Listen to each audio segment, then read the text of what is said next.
Olá, seja muito bem-vindo, bem-vinda de volta aqui ao canal do Valente. Eu vou tentar trazer hoje uma reflexão, um pequeno pensamento, uma análise sobre uma coisa que às vezes nós deixamos passar quase despercebida. É uma palavra muito curtinha, só de 2 letras, uma palavra muito conhecida, nós falamos muito dela, mas por mais curta que ela seja, por mais conhecida que ela seja, por mais batida até que ela seja, ela é uma palavra muito poderosa, tem um alcance enorme, tremendo, incompreensível, e muitas vezes nós não temos noção de tudo que ela significa. Hoje nós vamos falar de fé.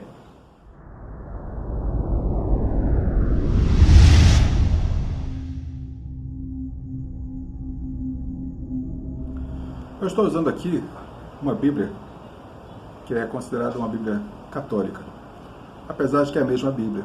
A única diferença é que aqui tem alguns livros que são considerados apócrifos ou deuterocanônicos pelo cânon da Bíblia que é usada nas igrejas evangélicas. Mas, para que não haja dúvidas, eu estou usando essa Bíblia aqui para que não pensem que há uma diferença entre um e outro, que não há.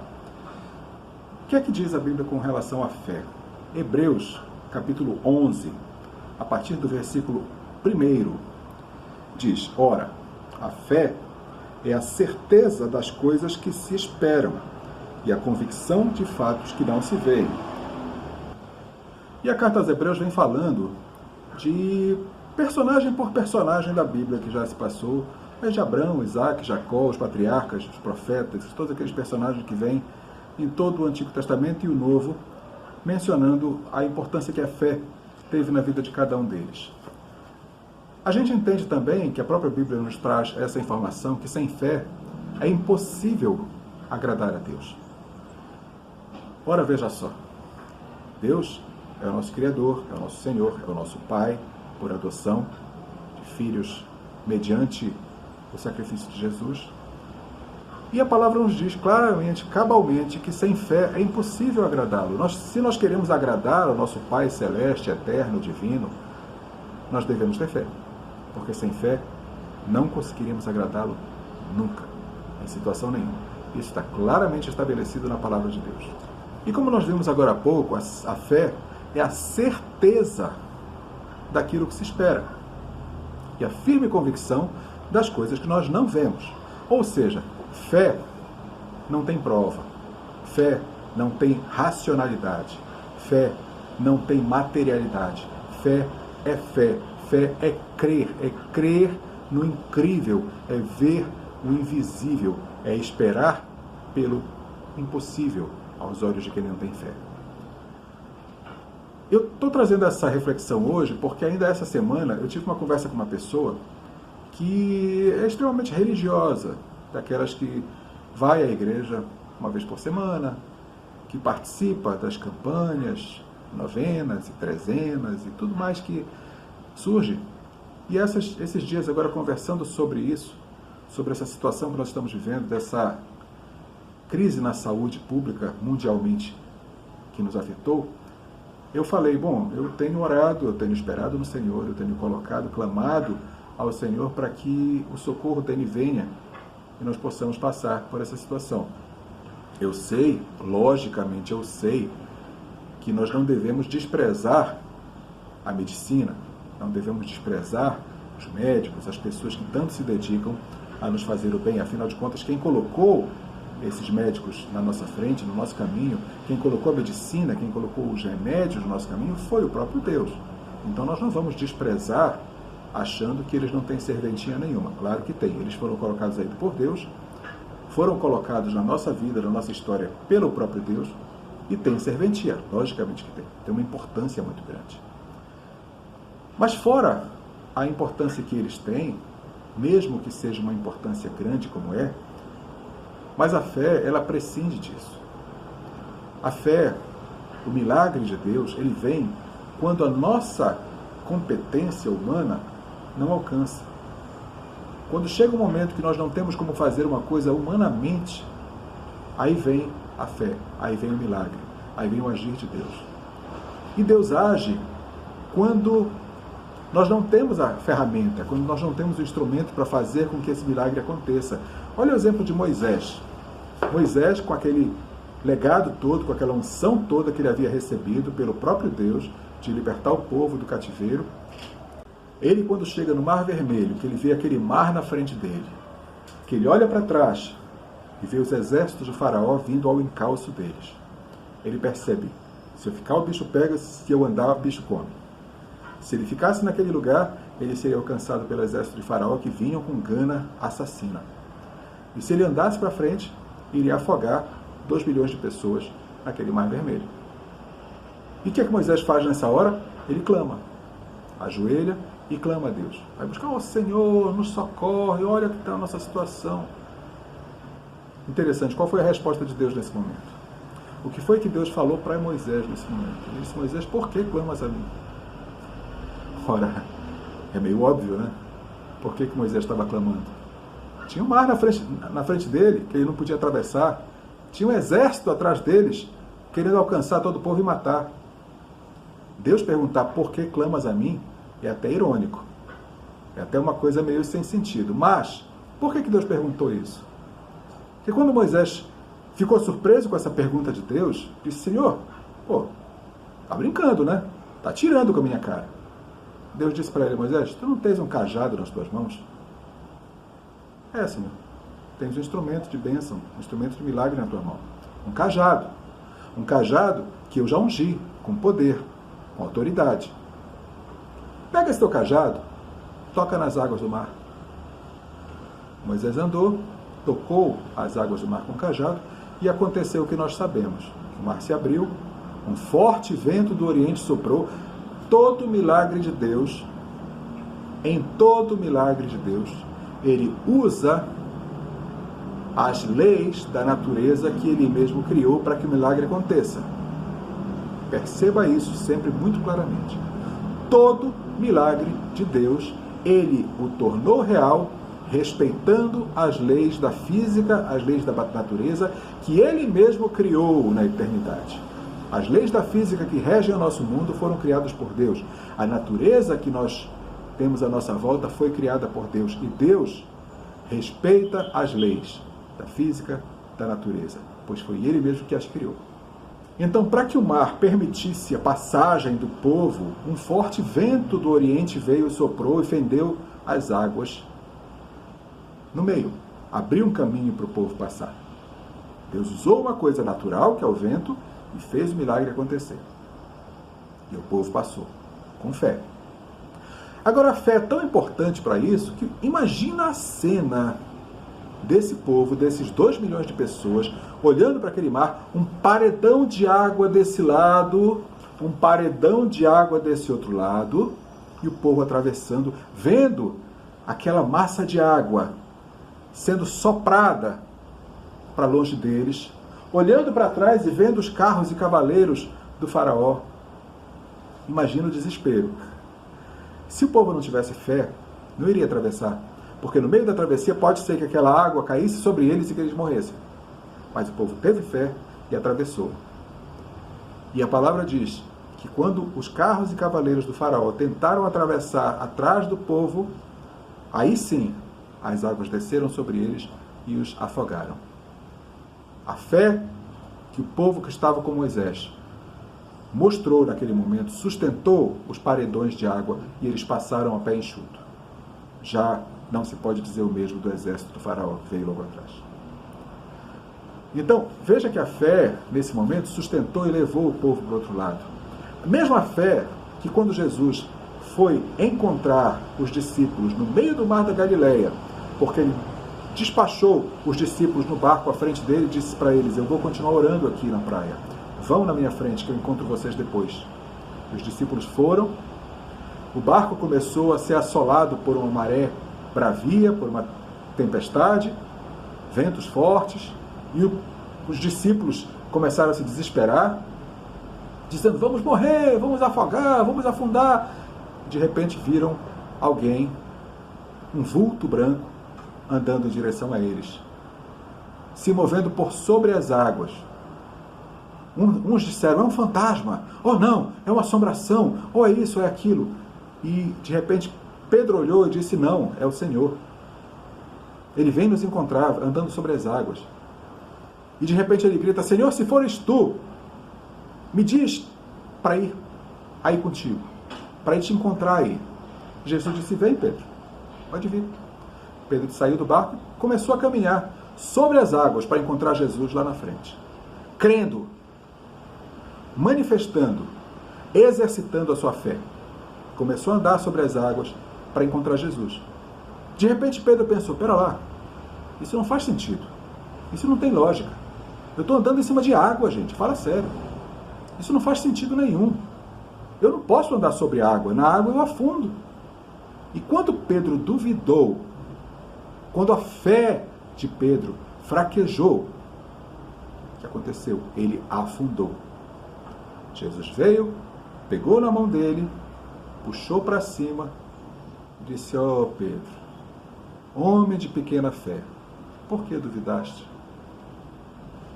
Olha só, o que estava sustentando Pedro em cima daquela água não era nada mais do que a fé, que quando ela foi perdida, ele afundou. E Jesus veio socorrer. E chamou para ele de homem de pequena fé. Porque foi o que fez Pedro andar e foi a falta dela que fez Pedro afundar.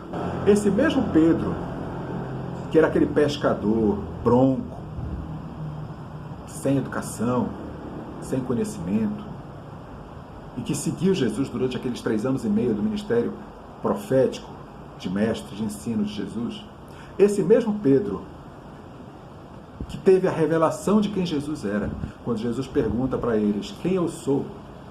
Quem as pessoas por aí dizem que eu sou? E eles disseram, tem gente que diz que é um profeta, tem gente que diz que é Elias, tem gente que diz que é Eliseu, tem gente que diz que é esse, que é aquele outro.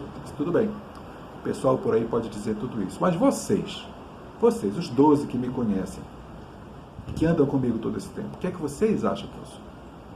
Eles ficaram se olhando um para o outro, meio sem ação, e Pedro, que era o mais afoito, o mais atirado deles, disse, tu és o Cristo, o Filho do Deus vivo. Porque até então, Jesus não havia dito para eles nenhuma vez que ele era o Filho de Deus. Ele estava lá ensinando a palavra, segundo a lei e os profetas, segundo o Torá, mas ele nunca tinha dito para eles, eu sou o Filho de Deus. E nesse momento, Pedro levantou a voz e disse.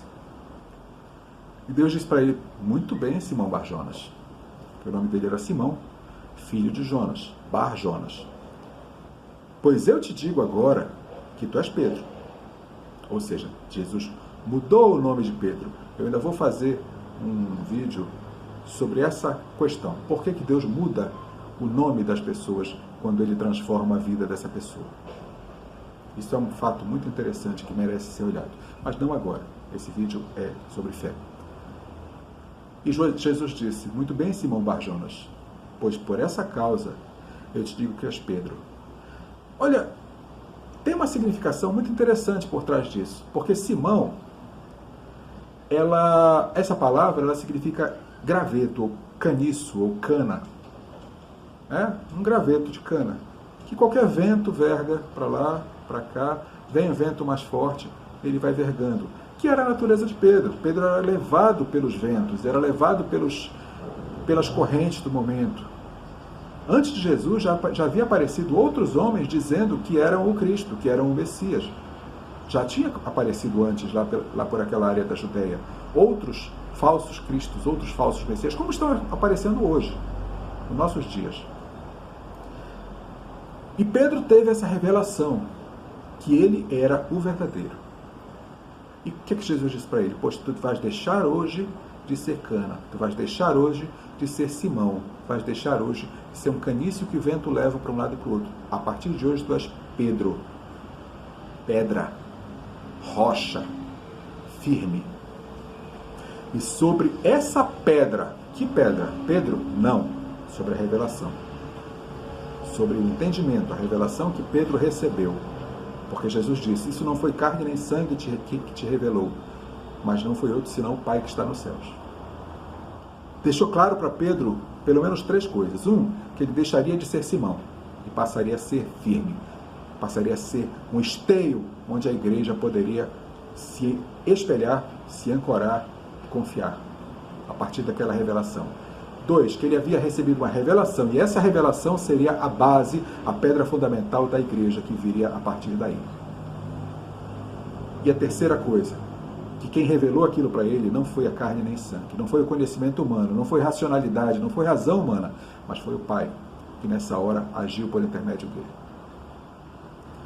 Agora, para mostrar para nós que não é o homem que faz isso, logo em seguida, Pedro faz uma coisa, quando Jesus diz que ele teria necessariamente que ser crucificado e morto, Pedro diz, não, Senhor, de forma nenhuma não vou permitir. Jesus olha para ele e diz, para trás de mim, Satanás.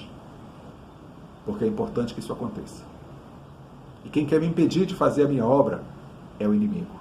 Então, mesmo Pedro, que tinha tido a revelação, que é base da igreja, logo em seguida, soltou uma palavra vinda de inspiração maligna. E Jesus reconheceu isso e disse, para trás de mim, na minha frente tu não fica. Esse mesmo Pedro, que quando disse para Jesus que seguiria os passos dele até o final da existência, ouviu de Jesus que ele negaria 3 vezes o nome dele. E isso aconteceu antes que o galo cantasse, no dia que Jesus foi crucificado. Mas esse mesmo Pedro, depois de revestido de poder, depois que o Espírito Santo veio, preencheu a vida dele de ousadia, de firmeza, de fé, esse mesmo Pedro, quando andava pelas ruas de Jerusalém, a sombra de Pedro curava. E esse mesmo Pedro, quando foi para ser crucificado, não aceitou ser crucificado igual ao mestre dele, pediu para ser crucificado de cabeça para baixo, por dizer, eu não sou digno de morrer como o meu mestre morreu. Isso daí é resultado da fé que brotou no coração de Pedro e que trouxe toda essa intrepidez, toda essa coragem, toda essa firmeza de caráter, de andar na palavra de Deus. Assim como o exemplo de Pedro, tem outros exemplos de fé na Bíblia muito interessantes, que inclusive tem a ver com o ministério de Jesus. Um deles é aquela mulher do fluxo de sangue, que há muitos anos tinha aquela hemorragia, que já tinha tentado com todos os médicos, tinha gasto todo o dinheiro dela para ficar curada e não ficava. E ela, quando ouviu falar que Jesus ia passar por perto de onde ela estava, ela foi atrás, porque ela colocou na cabeça dela, se eu tocar nas vestes dele, eu vou ficar curada. E Jesus, depois que ela fez isso, elogiou e disse, muito bem, a tua fé te curou. A tua fé. A fé que ela teve, que ele poderia fazer por ela, curou. Ou o centurião, que mandou o emissário encontrar Jesus. Disse, mestre, eu não sou digno que tu venhas à minha casa, mas eu sou homem que respeita e conhece a autoridade. Se eu chegar como soldado meu, do meu pelotão, e disser, faz isso, ele faz. Se eu disser, não faz aquilo, ele não faz.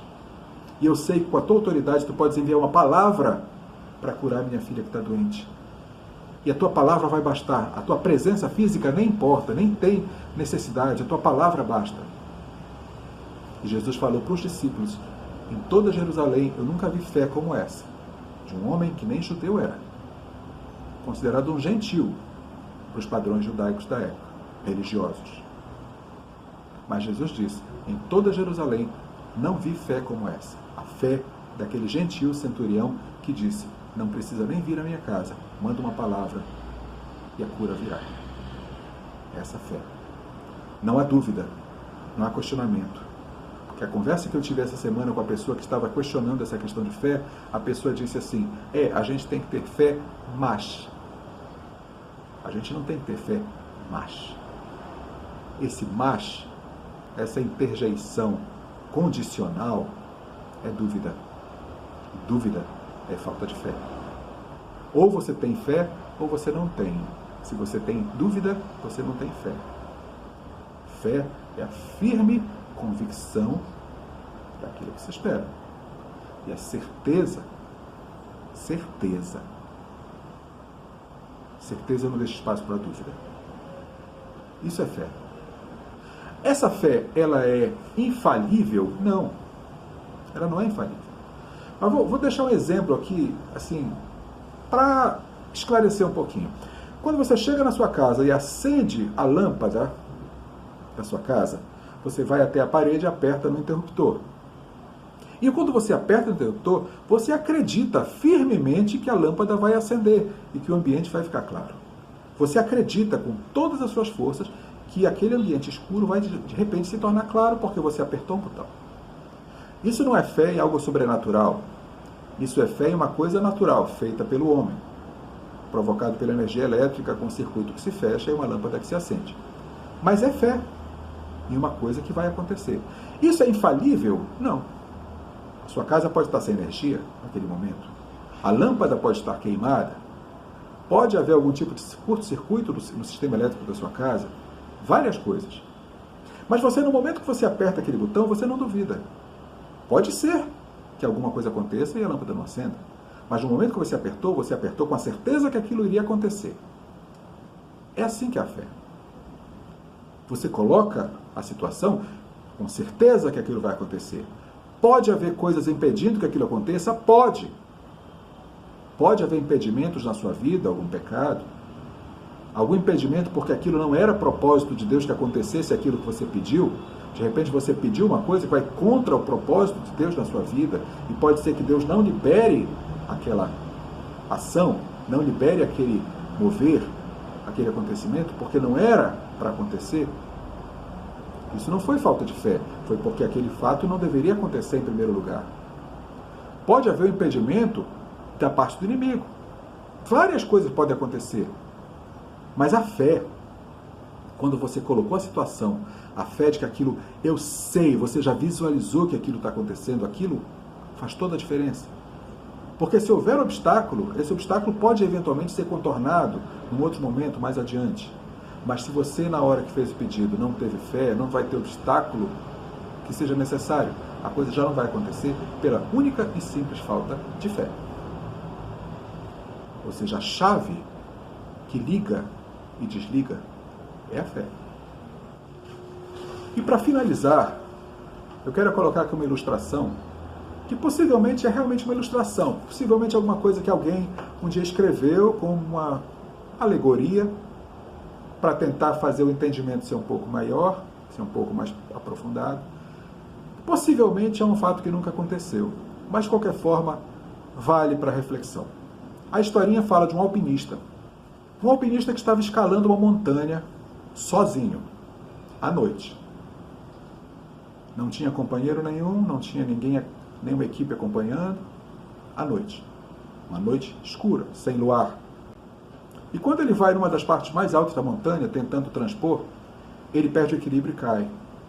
E a corda de segurança que estava atrelada nele impede a queda dele. Ele fica pendurado por aquela corda, em total escuridão, sem enxergar um palmo à frente do olho, sem ninguém por perto que ele pudesse gritar e pedir socorro. Totalmente abandonado naquela escuridão, sem esperança. E ele começa a clamar por Deus: Senhor, me socorre, Senhor, me dá um socorro dessa situação, me tira dessa situação, me faz vencer esse momento, Senhor, me livra do pior. E subitamente ele escuta no coração dele uma voz dizendo: corta a corda. Ele disse: isso não pode ser de Deus. A única coisa que está me sustentando aqui é essa corda que está amarrada aqui. Se eu cortar essa corda, eu vou cair. Como é que essa sugestão de cortar a corda pode ser de Deus? Não pode ser de Deus. E continua clamando. E continua só tendo aquele sentimento forte: corta a corda. E resistiu a isso. Não teve fé que aquela orientação poderia estar vindo da parte de Deus e não cortou a corda. A historinha diz que de manhã as equipes de busca e salvamento encontraram um alpinista congelado, pendurado numa corda, a 1,5 metros de altura do solo. Ele estava esse tempo todo a 1,5 metros do solo. Se ele tivesse cortado a corda, nem torcer o pé ele torceria, de tão baixa altura que ele iria cair. Possivelmente até na neve, que daí ia amortecer mais ainda a queda. A fé necessária para que ele cresce que aquela voz que ele ouviu era de Deus e fizesse o que aquela voz ordenou, o salvaria. A falta da fé fez com que ele congelasse e fosse encontrado naquele momento sem vida, com o corpo congelado, a 1,5 metros de altura do solo. A fé pode fazer diferença entre nossa vida ou a perda dela. E nesse momento de hoje, com tudo que está acontecendo à nossa volta, ela pode fazer essa diferença também em nós. De que nós vivamos ou não. De que nós herdemos a salvação ou não. Que nós tenhamos um caminho glorioso com o nosso Senhor ou não. Tudo se resume nessa pequena palavrinha de 2 letras, tão importante, tão preciosa, tão poderosa, que é fé. E ela é tão importante que é só dela que nós precisamos para agradar o nosso Senhor. E para que nós possamos talvez um dia ouvir da boca do nosso Deus: vinde, benditos do meu Pai, para o lugar que vos tenho preparado desde antes da fundação do mundo. E é isso que eu acho que deve ser o nosso objetivo principal dessa vida, acima de todas as coisas. Medite nisso, exercite sua fé, busque sua fé, fortaleça sua fé. Medite na palavra, estude a palavra, principalmente gaste tempo em oração, jejum e busca do Senhor. Toda a sua vida vai ser edificada por isso. Isso vai fazer toda a diferença no hoje e principalmente no amanhã. Que o Senhor te abençoe, te guarde, que Ele faça resplandecer o rosto sobre ti, que tenha misericórdia de ti, te dê paz. Em nome de Jesus. Shalom.